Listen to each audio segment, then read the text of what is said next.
నమస్తే, welcome to hot popcorn debate.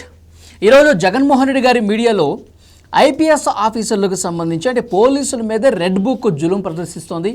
IPS ఆఫీసర్లకి సరిగ్గా పోస్టింగ్లు ఇవ్వట్లేదు, వాళ్ళకి జీతాలు ఇవ్వట్లేదు, అనవసరంగా సస్పెండ్లు చేస్తూ ఉన్నారు. పోలీసుల మీద రెడ్ బుక్ చాలా విపరీతంగా ప్రయోగం చేస్తూ ఉన్నారు. పోలీసులు నానా నరకయాతను అనుభవిస్తున్నారు ఈ కూటమి ప్రభుత్వం అంటూ ఒక వార్తను రాసుకొచ్చారు. అందులో మెయిన్ ఒక పాయింట్ మీకు చదివి వినిపిస్తాను. రెడ్ బుక్ కుట్రకు సెల్యూట్ చేస్తేనే పోస్టింగ్, నిబంధనలు పాటిస్తామంటే మాత్రం నో పోస్టింగ్, తాము చెప్పిన వారిని వేటాడితేనే పోస్టింగ్, విధులు నిక్కచ్చిగా నిర్వర్తిస్తాం అంటే మాత్రం నో పోస్టింగ్ అంట. పచ్చ చొక్కాలు తడుక్కుని టీడీపీ కార్యకర్తలుగా పనిచేస్తామంటేనే పోస్టింగ్ ఇస్తారట. కాకి చొక్కా వేసుకున్నాం కదా, చట్టం ముందు అందరూ సమానం అంటే మాత్రం నో పోస్టింగ్. ఇది పోలీస్ శాఖపై చంద్రబాబు సారథ్యంలోని టీడీపీ కూటమి ప్రభుత్వం అధికారికంగా అమలు చేస్తున్నటువంటి దుర్నీతి అని వీళ్ళు రాయటం జరిగింది. అంటే తమకు అనుకూలంగా ఒక టీడీపీ కార్యకర్తలాగా ఒక పోలీసు పనిచేస్తేనే వాళ్ళు పోస్టింగ్లో ఉంటారు, వాళ్ళకి జీతాలు వస్తాయి, వాళ్ళకి ప్రమోషన్లు వస్తాయి. కాదు కూడదు, మేము చట్ట ప్రకారం ముందుకెళ్తామంటే మాత్రం వాళ్ళని కక్ష సాధింపు చేస్తుంది, రెడ్ బుక్ అమలు చేస్తుంది పోలీసుల మీద అని చెప్పి ఈ వార్త రాయటం జరిగింది. ఇవాళ ఇంకొక ఘటన కూడా జరిగింది. స్థానిక ప్రజాప్రతినిధులు మీట్ అయ్యారు జగన్మోహన్ రెడ్డి గారు. వాళ్ళు ఈ ఎన్నికల్లో మన జరిగినటువంటి 39 స్థానాలు గెలుపొందిన దాని గురించి వాళ్ళని అప్రిషియేట్ చేస్తూ, కార్యకర్తలు చాలా బాగా పోరాడారు మన వాళ్ళు, పోలీసుల్ని అడ్డం పెట్టుకుని పోలీసుల చేత మనల్ని భయపెట్టి బెదిరించినా సరే పోలీసులు వాళ్ళ ఇష్టానుసారంగా వాడుకుని ఎంత ఇబ్బంది పెట్టినా మనం మొక్కవోని దీక్షతో పట్టుదలతో ఇన్ని స్థానాలు గెలిచామని చెప్పి వాళ్ళు మాట్లాడుకున్న పరిస్థితి. అంటే ఒకవైపు పోలీసుల్ని వాడుకుంటున్నారు, తమ తొత్తులుగా ఉపయోగించుకుంటున్నారని చెప్తూనే మరోవైపు పోలీసుల చేత బెదిరిస్తున్నారని చెప్పి మాట్లాడే పరిస్థితి. అంటే రెండు వేరువేరుగా ఆయన ప్రకటనలు కనిపిస్తూ ఉన్నాయి. ఆయన పత్రిక కావచ్చు, ఆయన వాళ్ళు మాట్లాడిన విషయాలు కావచ్చు. నిజంగా ఆంధ్రప్రదేశ్లో ప్రస్తుతం పోలీసు వ్యవస్థ ఏ విధంగా పనిచేస్తుంది, గత 5 సంవత్సరాల కాలంలో పోలీసు వ్యవస్థ ఏ విధంగా ఉంది జగన్మోహన్ రెడ్డి హయాంలో, ఈ 10 నెలల కూటమి ప్రభుత్వ పాలనలో పోలీసు వ్యవస్థ ఏ విధంగా ఉంది, జగన్మోహన్ రెడ్డి గారి పత్రికలో వచ్చినవి వాస్తవాల కాదు, దీని మీద మనం నిష్పక్షపాతంగా డిస్కషన్ చేసే ప్రయత్నం చేద్దాం. ఈ డిబేట్లో పార్టిసిపేట్ చేస్తున్నారు రాజకీయ, సామాజిక, ఆర్థిక విశ్లేషకులు మధుసూదన్ రెడ్డి గారు. నమస్తే అండి. నమస్కారం. ఒకటి మధుసూదన్ రెడ్డి గారు, యాక్చువల్గా ఇప్పుడు పోలీసులకి వంతపాఠం కావచ్చు, ఐపీఎస్లకు అన్యాయం జరుగుతుంది, వీళ్ళ మీద కుట్ర జరుగుతుంది, కక్ష సాధింపు చేస్తుంది, ఇవన్నీ మాట్లాడుతూ ఉన్నారు కదా. అంటే 5 ఏళ్ల కాలంలో జగన్మోహన్ రెడ్డి ఏం చెప్తే అది, తాడేపల్లి ప్యాలెస్లో ప్లాన్లు గీయటం, ఐపీఎస్ ఆఫీసర్లకు చెప్పడం, వాళ్ళ చేత చేయించడం, ఇదంతా జరిగింది. ఇప్పుడు వీళ్ళు మనం వెనకేసుకు రాకపోతే, ఇప్పుడు వీళ్ళకి మనం మద్దతుగా సపోర్ట్గా నిలబడకపోతే మన విషయాలన్నీ బయటకు చెప్పేస్తారని ఒక ఆందోళన, భయం కనిపిస్తుందా? ఈ ఆర్టికల్ని అట్లాగే చూడాలి మనం. ఈ ఆర్టికల్లో ఏం లేదు, వాళ్ళకి సాగిలపడి ప్రజల పక్షాన పోలీసు వాళ్ళు, ప్రజల పక్షాన ప్రజల తరపున ఉండాల్సిన వాళ్ళు, ఒక రకంగా చెప్పాలంటే అనకూడదు కానీ జగన్మోహన్ రెడ్డి ఇంటి కుక్కల్లాగా పనిచేశారు వీళ్ళందరూ, బానిస కుక్కల్లాగా. జగన్మోహన్ రెడ్డి అంత నీతిమంతుడైతే వాళ్ళ చిన్నాయన మర్డర్ కేసు నిందితులను తేల్చొచ్చుగా, ఎందుకు తేల్చలేదు 5 ఏళ్ళ? వాడే అంత నీతిమంతుడై ఉంటే, జగన్మోహన్ రెడ్డి అనేవాడే నీతిమంతుడై ఉంటే, ప్రొఫెసర్ అచ్చెన్నని కడప జిల్లాలో కిడ్నాప్ చేసి ఒక దళితుడైన ప్రొఫెసర్ అచ్చెన్నని ఎవడు చంపింది? నీ మనుషులు కాదు. అంటే ఇళ్లలోకి ఎలా జొరబడేవాళ్ళు అంటే వాళ్ళు, ప్రత్యక్ష సాక్షిని నేనే, ఎవడో వద్దు, ప్రత్యక్ష సాక్షిని నేనే. నెల్లూరులో ఒక గజి దొంగ ఉన్నాడు, మేకపాటి రాజమోహన్ రెడ్డి, పెద్ద ముసుకేసుకున్నట్టుగా గజి దొంగ లఫంగోడు. వాడు కొడుకు మంత్రిగా ఉండిండు, మేకపాటి గౌతమ్ రెడ్డి అనేటటువంటి వాడు రోడ్లు నేను ధ్వంసం చేశానని నా మీదే కేసు పెట్టిండు. రోడ్లు పొయ్యమన్నందుకు రోడ్లు నేను ధ్వంసం చేశానని కేసు రిజిస్టర్ చేసి సూర్యప్రకాష్ రెడ్డి అనేటటువంటి ఒక ఎస్ఐని అడ్డం పెట్టుకొని 3 పోలీస్ స్టేషన్ వాళ్ళు, కలిగిరి మండలం పిఎస్, ఇంజమూరు మండలం పోలీస్ అధికారి, కొండాపురం మండలం పోలీస్ అధికారి, ఒక సిఐ, 3 నెలలు కనీసం ఒక్క విచారణ కాపీ ఇవ్వకుండా, ఏమీ ఇవ్వకుండా, ఒక నోటీసు కూడా ఇవ్వకుండా రోడ్లు నేను ధ్వంసం చేసినానని కేసు పెట్టినటువంటి నీచ్ కమేన్గాడు మేకపాటి రాజమోహన్ రెడ్డి గాడు. వాడు కొడుకు మంత్రిగా ఉండిండు ఆనాడు. వాడు ఇంకొక తమ్ముడు ఉదయగిరి ఎమ్మెల్యేగా పనిచేస్తున్నాడు. అధికార అహంకారాన్ని అడ్డం పెట్టుకొని నేను ఎదురు తిరిగినందుకు నేనేమనలా. నువ్వు నీతిగా బతికుంటే పోలీసు వాళ్ళ పక్కన పెట్టి నీ ఇంట్లో ఉండే నీ అన్నదమ్ముళ్ళు, నీ బిడ్డలు రండ్రా, మా ఇంట్లో మా అన్నదమ్ములు మా బిడ్డలు వస్తాం కొట్టుకుందాంరా, ఎవడు మిగిలితే వాడు ఏలుకుందాంరా రాజమోహన్ రెడ్డి అన్న. వాడికి శివుడు నెత్తురు లేక, వాళ్ళ ఇంట్లో పౌరుషం లేక, కండ బలం లేక రాజకీయాన్ని పోలీసులను అడ్డం పెట్టుకొని నానా కేసులు పెట్టారు. ప్రజా సమస్యలు, చెరువులకు నీళ్ళు అడిగితే కేసులు, రోడ్లు పోయమంటే కేసులు, ఇసుక దొంగతనం చేయొద్దంటే కేసులు. ప్రాథమిక ఫండమెంటల్ హక్కులన్నింటినీ కాలరాసిండు 5 ఏళ్ళు. ఆ ఫండమెంటల్ రైట్ చేసినప్పుడు ఏమన్నాడు, భగవంతుడు ఎత్తుకోమండాడు కొడుకుని. వాడు ఇప్పుడు మళ్ళీ చంద్రబాబు నాయుడు చుట్టూ తిరుగుతున్నా మేకపాటి రాజమోహన్ రెడ్డి అనేటోడు. ఎట్ట యాడిపోయింది ఈరోజు? నేను అంటుండేది అంటే ఎవిడెన్స్ ఉంది. ఇప్పుడు కూడా కోర్టుల చుట్టూ తిరుగుతున్నాం. ఎందుకు తిరుగుతున్నాం? వాడు ఇసుక దొంగతనం చేసినందుకు, ఇసుక రోడ్లు ధ్వంసమైనందుకు, చెరువులకి నీళ్లు అడిగితే కేసులు, ఇసుక స్మగ్లింగ్ చేయొద్దంటే కేసులు, ప్రజాస్వామ్యహితంగా పరిపాలించమంటే కేసులు. వాక్ స్వాతంత్రాన్ని నెట్ట నిలువున కాకి అడ్డం పెట్టుకొని వాక్ స్వాతంత్రమే లేకుండా పేకలు పీసుకున్నటువంటి చరిత్ర అది. ఒక వాస్తవం చెప్పాలంటే నిద్రలేని రాత్రులు కలిపారు గ్రామాల్లో యువతంతా, యువతరం అందరూ కూడా. ఆ టైంలో ఎప్పుడు ఏ పోలీసు వాడు వచ్చి ఎత్తుకోబోతాడో తెలియదు. ఒక నోటీసు లేదు, ఒక విచారణ లేదు, ఒక ఎంక్వైరీ లేదు.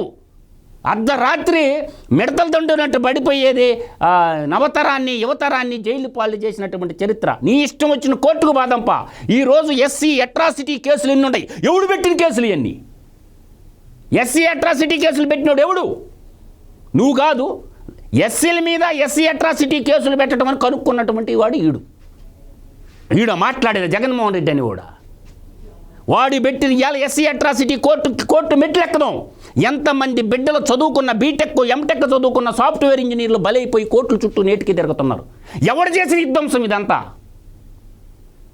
ఒక్కసారి ముఖ్యమంత్రి పదవి ఇచ్చినంత మాట్లాడికి అధికారంతో తల పొగురెక్కి నీ ఇష్టం వచ్చినట్టు ఆడుకున్నావు. ఇప్పుడు వాడి అడుగులకు మొడుగులు తెచ్చినటువంటి ఎవడండి ఈడో? కొల్లి రఘురామరెడ్డి ఒక ఐపీఎస్ చదువుకున్నాడా? జగన్మోహన్ రెడ్డి ఇంటి కుక్కవాడు. ఈడు ఎవడండి? ప్రశాంత్ రెడ్డి అనేవాడు. ఈడు ఎర్రచందనం స్మగ్లింగ్కి కాపలా కాసిన కుక్క కదా ప్రశాంత్ రెడ్డి. ఈడెవడండి? రవిశంకర్ రెడ్డి. ఎవరండి ఈ పరమేశ్వర్ రెడ్డి? ఈ జాషువా గడు ఎవడు? అంటే మీరు దందాలు చేస్తుంటే మూటలు మూయటానికి ఉన్నారా మీరా? ప్రజలకు రక్షక భటులు ప్రజలకు రక్షకులుగా ఉండాల్సిందే భక్షులుగా ఎలా తయారయ్యారు మీరు? నొప్పి వచ్చిందా? పివి సునీల్ కుమార్ ఏం తప్పు చేయలేదా? పివి సునీల్ కుమారు సిఐడి ఆఫీసర్గా ఉన్నప్పుడు డీజీపీ కావాల్సినోడు ఎందుకు జగన్మోహన్ రెడ్డికి ఒక ఎంపీని తీసుకొచ్చి అర్ధరాత్రి పూట మిడతలు దండిపోయినట్టు కొడతావా నువ్వా? ఎంత బలుపుంటే కొట్టాడు. ఇవాళ నీ ముడ్డి కిందకు వచ్చాక వచ్చిందా? సంజయ్ చేసిన పని ఏంది? వీళ్ళంతా కూడా ఒక డజన్ మంది ఉండరు. రాష్ట్రంలో పోలీసు అందరూ చేయలేదు తప్పు. రాష్ట్రంలో పోలీసు అందరూ చేయలేదు. ఎంతమంది పోలీసుల సంఖ్య ఎంత చెప్పగలవా నువ్వు? ఇవాళ ఎంతమంది ఎస్సీలు ఉన్నారు, ఎంతమంది సిఐలు ఉన్నారు, ఎంతమంది ఎస్పీలు ఉన్నారు, ఎంతమంది డిఎస్పీలు ఉన్నారు? వాళ్ళందరూ చేయలేదు. ఒక డజన్ మందిని తప్పు చేసిన వాళ్ళని శిక్షిస్తే, నీ ఇంట్లో గులాంగిరి చేసిన వాళ్ళని శిక్షిస్తే తప్పు వస్తుందా? వీళ్ళని శిక్షించకపోవడమే కూటమి ప్రభుత్వం చేస్తున్న తప్పు. ఇంతసేపు ఉపేక్షించకూడదు వీళ్ళని. వీళ్ళని ఖచ్చితంగా జైల్లో ఉండాల్సిన వాళ్ళ అందరినీ ఇంకా వెయిటింగ్ చేస్తున్నారు. ఎందుకో వీళ్ళు ఖచ్చితంగా ఇవాళ విశాల్ గున్ని మాకు తెలియనోడేం కాదు. విశాల్ గున్ని ఒకప్పుడు సిన్సియర్ ఆఫీసర్గా ఉన్నాడు. కాంతిరాణ టాటా ఒక ఆడపిల్లని అర్ధరాత్రి అపహరించటం అనేది సిగ్గనిపించలా కాకి సొక్కాక. నీతి అనేది ఉంటే, 4 సింహాల బొమ్మ టోపీ అనేది నెత్తి మీద ఉంటే సుభాష్ చంద్రబోస్ను గుర్తు తెచ్చుకొని రిజైన్ చేసిపోతారు.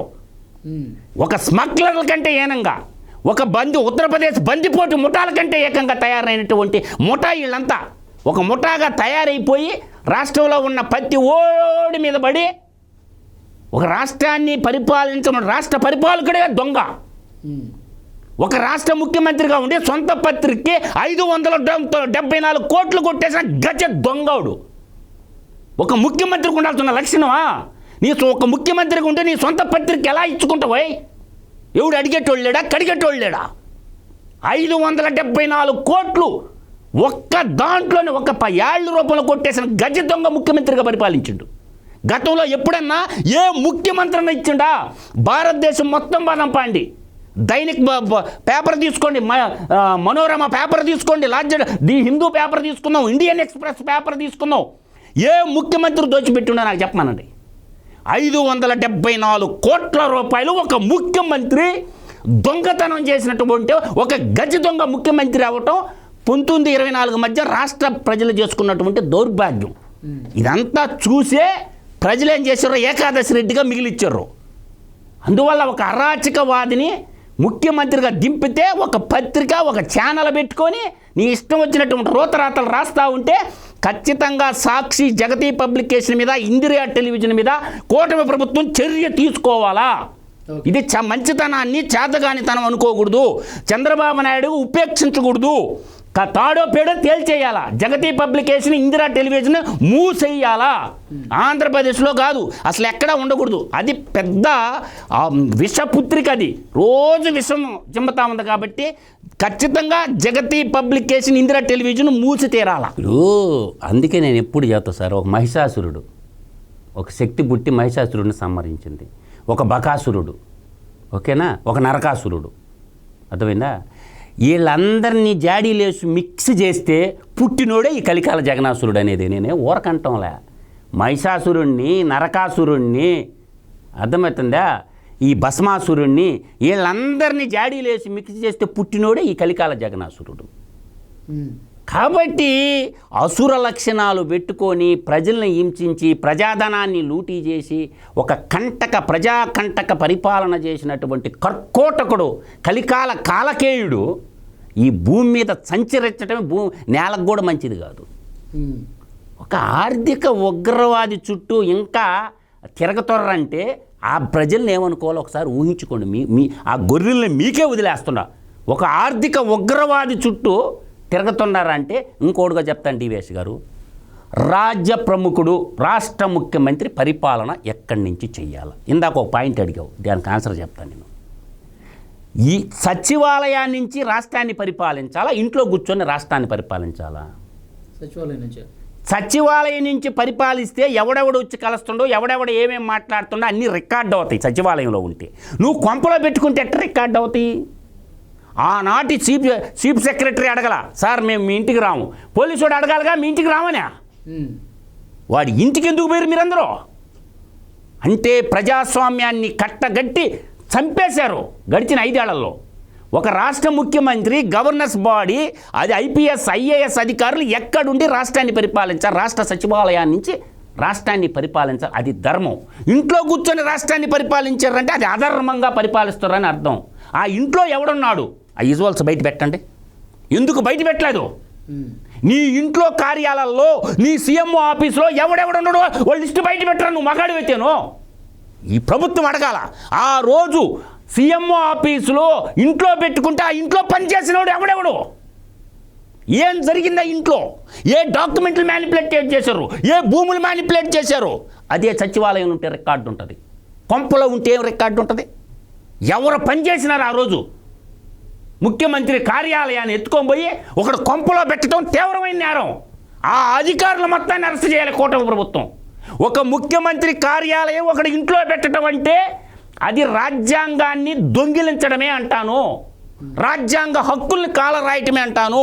ప్రజాస్వామ్యాన్ని కాలరాయటం అంటాను. ఆడ పనిచేసిన ప్రతి ఓడిని అరెస్ట్ చేయాలా. ఇంటి దగ్గర ఆ మధ్యలో డాక్యుమెంట్స్ తగలబెట్టేశారు కదా, అప్పుడు అక్కడ తగలబెట్టలేదు, పాడు పెట్టలేదు. డాక్యుమెంటు ఊరకాడ ఉన్న వెండిపోయిన గ్రాస్ వాళ్ళే సలిమంటేసుకున్నారు అధికారులు. ఇంట్లో సెక్రటేటర్ పెట్టడం, ముఖ్యమంత్రి కార్యాలయం పెట్టడం తీవ్రమైన నేరం. ఆ నేరం మీద అరెస్ట్ చేయొచ్చు.